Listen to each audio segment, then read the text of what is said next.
Good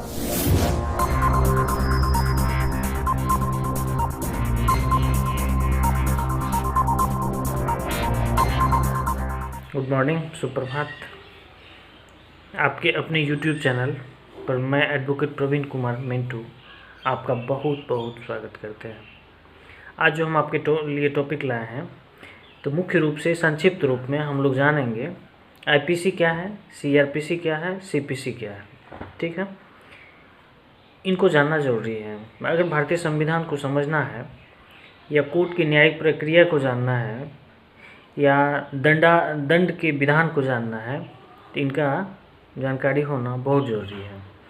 तो इसके परिचय के रूप में आज हम लोग एकदम छोटा सा टॉपिक कवर करके इसको हम कंप्लीट करने का कोशिश करेंगे, ताकि एक बार में आप समझ जाएं IPC क्या है, CPC क्या है, CRPC क्या है। अगर मैं सबसे पहले CPC की बात करूं, तो सिविल प्रोसीजर कोड, ये 1908 का एक कानून है जो सिविल मामले में इसका उपयोग किया जाता है। सिविल मामले क्या होगा भाई? जिसमें अधिकार या अनुतोष की मांग की जाती है, वो मामले सिविल मामले होते हैं। इनका जो सुनवाई होगा वो सिविल कोर्ट में होगा। ठीक है, शायद समझ गए होंगे। कुल मिलाकर 158 यानी 158 धाराएं हैं CPC में। CPC में सेक्शन के साथ ऑर्डर और रूल्स हैं। ठीक है, ये आप समझ लीजिए। अब आते हैं हम लोग CRPC में, जिसको बोलते हैं कोड ऑफ क्रिमिनल प्रोसीजर। ये देखिए 1973 का कानून है। ठीक है, 1973 में बना था और 1 अप्रैल 1974 से लागू हो गया। इसके नाम से ही पता चलता है कि ये क्रिमिनल प्रवृत्ति का होगा। ठीक है, यानी कोड ऑफ क्रिमिनल प्रोसीजर मतलब ये दांडिक मामले का जो है कानून है। इसकी जो सुनवाई होगी वो दांडिक न्यायालय में होगी, अर्थात मजिस्ट्रेट के द्वारा इनका सुनवाई किया जाएगा। अच्छा, दांडिक मामले क्या होते हैं? ऐसे मामले जिसमें आप कंप्लेंट के दौरान पनिशमेंट का मांग करते हैं, वो दांडिक मामले होते हैं। कुछ कुछ ऐसे मामले होते हैं जो सिविल और दांडिक दोनों होते हैं। ठीक है, तो वो उसका वीडियो हम बना चुके हैं। ठीक है, तो ये जान लेते हैं। तो CRPC जो है ये 1973 का कानून है।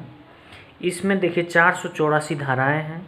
ठीक है, और 484 धाराएं जो हैं ये 37 चैप्टर में डिवाइडेड हैं। ये जानना बहुत ज़रूरी है कि 37 चैप्टर हैं टोटल, और उनका अगर सेक्शन काउंट किया जाए तो वो 484 है। अच्छा, इसमें शेड्यूल है 2। ठीक है, 2 शेड्यूल है, 484 धारा है। जबकि CPC में क्या था, 158 धाराएं थी, और धाराएं के साथ क्या था, ऑर्डर और रूल्स थे। ठीक है, तो सच अगर पूछा जाए तो हमको सबसे ज़्यादा टफ CPC ही लगता है, समझे।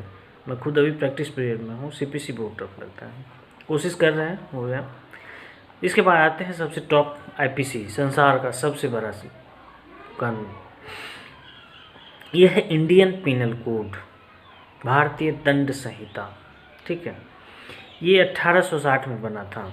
आपको जान के हैरानी नहीं होनी चाहिए कि इनको जो बनाने वाले विद्वान सब थे वो 1860 में ही आज की बात सोच लिए थे कि आप क्या करेंगे तो उसका पनिशमेंट के रूप में आपको क्या सज़ा दिया जाएगा।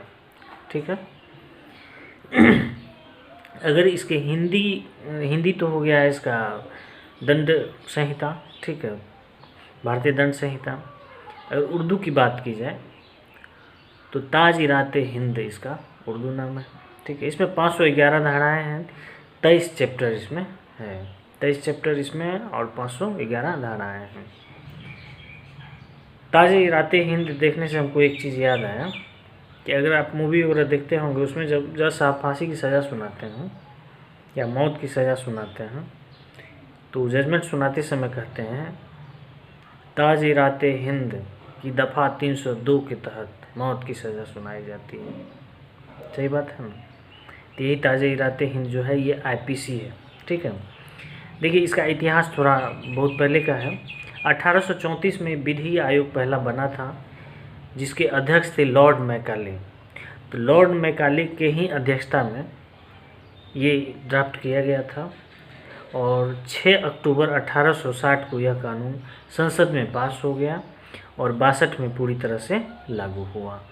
तो देखिए भारत में 62 में लागू हुआ, 1862 में, जबकि संसद में पास होने का मतलब हुआ कि पार्लियामेंट कहाँ था उस समय में, तो वहाँ पास हुआ। तो 2 साल बाद यानी 1862 में ये लागू हुआ। ये पूछा जाता है एग्जाम में। ये विश्व का सबसे बड़ा दांडिक संविधान का संग्रह है, ठीक है। ये कानून आपको बताता है अपराध के बारे में और उनके सज़ा और जुर्माना के बारे में, ठीक है। आई होप समझ गए होंगे। सीपीसी सिविल मामले से संबंधित कानून है, सीआरपीसी क्रिमिनल मामले से संबंधित कानून है, आईपीसी किस अपराध के लिए क्या आपको सज़ा दी जाएगी, अपराध की परिभाषा क्या होगी, ये था। तो आईपीसी, सीपीसी और सीआरपीसी जानना बहुत ज़रूरी था, जाने।